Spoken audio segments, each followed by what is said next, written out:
Hello bachcho, let's start the question. So the question says there are 20 cards. 10 of these cards have the letter I printed on them and other 10 have the letter T printed on them.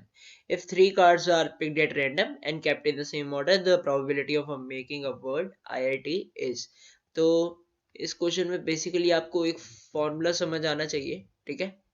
मैं formula बताता हूँ. Formula क्या है कि अगर मान लो आपको 3 events given है, ठीक है, ए बी और सी, तो probability of A intersection B intersection C आप कैसे लिख सकते हो, या आप लिख सकते हो probability of A into probability of B when A has already happened into probability of C when A and B both has already happened. ठीक है, मतलब प्रोबेबिलिटी ऑफ ए को मल्टीप्लाई करेंगे प्रोबेबिलिटी ऑफ बी जब ए ऑलरेडी अकर कर चुका है और प्रोबेबिलिटी ऑफ सी जब ए और बी दोनों अकर कर चुके हैं. ठीक है, तो चलो ठीक है.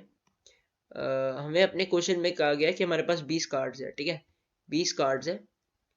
20 कार्ड्स में से 10 आईज हैं, ठीक है, और 10 कार्ड्स में टीज हैं. ठीक है, मेरे को क्या करना है, मेरे को एक 3 कार्ड चूज करने हैं. वो सीक्वेंस मेरे को प्रोबेबिलिटी बतानी है, प्रोबेबिलिटी बतानी है कि 3 कार्ड चूज करने पे वो तीनों सीक्वेंस में आईआईटी दे मेरे को. ठीक है, कि पहले कार्ड में आई है, दूसरे में भी आई है, थर्ड में टी है. ठीक है, तो चलो ठीक है, मैं एक प्रोबेबिलिटी ऑफ ए मान लेता हूँ. Probability of getting I on the first card, getting I on first card. ठीक है, प्रोबेबिलिटी ऑफ बी मान लेते हैं. Probability of getting I on second card.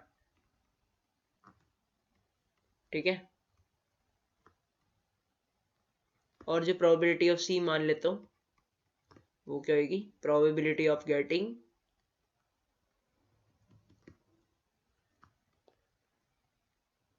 T on third card. ठीक है,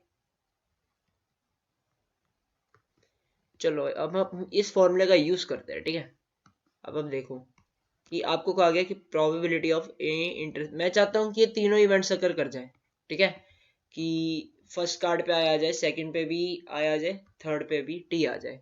तो इसका फॉर्मूला था probability of A into probability of B when A has already occurred into probability of C when A and B has already occurred. ठीक है, तो चलो ठीक है, प्रोबेबिलिटी ऑफ ए, पहले कार्ड में आई मिल जाए. तो पहले 20 कार्ड थे, 20 में से 10 में आया था, तो 10/20 ए की प्रोबेबिलिटी. ठीक है, प्रोबेबिलिटी ऑफ बी बाई ए. तो अब मेरे पास कितने कार्ड्स रह गए, मेरे पास 19 कार्ड्स रह गए, और उनमें से जो 9 कार्ड्स है, क्योंकि मैंने एक ड्रॉ कर लिया, एक मतलब जिस एक कार्ड जिसमें आया था मैंने उसको बाहर निकाल दिया, तो मेरे पास कार्ड्स कितने बच गए, 19. 19 में से 9 आईज है ना, और 10 टीज है. तो आई होने की प्रोबेबिलिटी 9/19 होगी. ठीक है, और तीसरी बार में मैंने एक और जब ड्रॉ किया तो मेरे पास 18 कार्ड्स बच गए. 18 में से 10 में टीज हैं. ठीक है, क्योंकि टी वाला हमने ड्रॉ नहीं करा, तो हमने 2 आई वाले ड्रॉ करे, मतलब पहले बाहर निकाल लिए थे.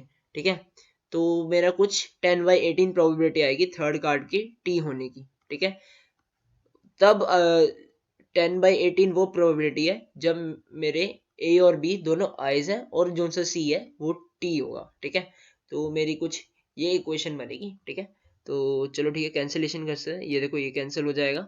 ठीक है, ये 2 5 18 बनेगा और 9 2 18 है.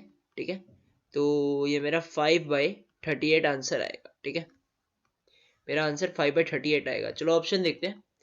पहले 4/27 गलत है, जो सेकंड ऑप्शन है 5/38 ये मेरा करेक्ट ऑप्शन है, right. So B is going to be my correct option. So I hope you guys understand. Best of luck. Thank you.